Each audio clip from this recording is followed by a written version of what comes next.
তো বলতাম যে পাহাড় থেকে জল আসে কোথা থেকে। আজকে আপনাদের দেখাবো যে পাহাড় থেকে জল, সামনের দিকে পাহাড়, এই সাইড থেকে জলটা আসছে।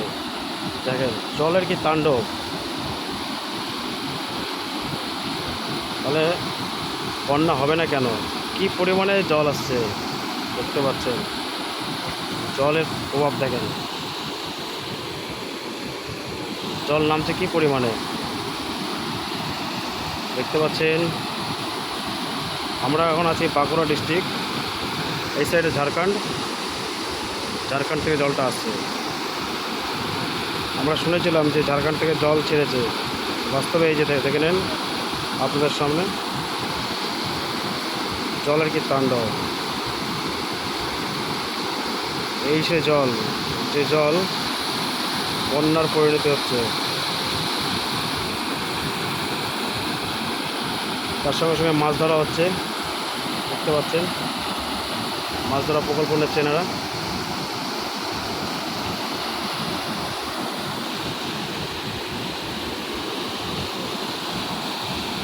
জলের কি তাণ্ডব দেখেন।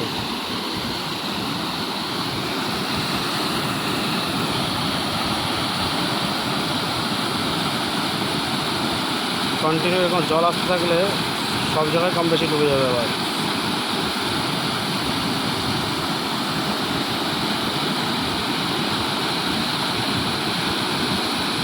আপনারা জলের আওয়াজ কম বেশি বুঝতেই পারছেন, আমি তো এখান থেকে বুঝতে পারছি।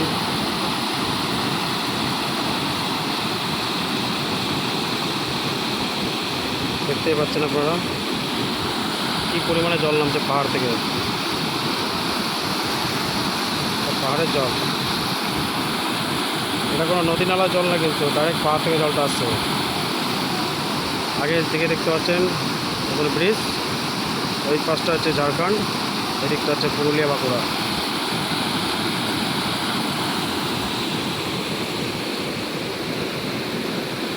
জলের তাণ্ডবটা দেখেন।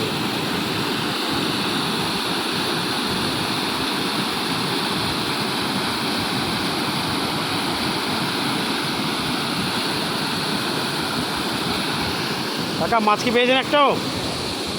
ও কাকা মাছ পেয়েছেন? মাছ মাছ মাছ হয়নি? এই জলটা আসছে কোত্থেকে?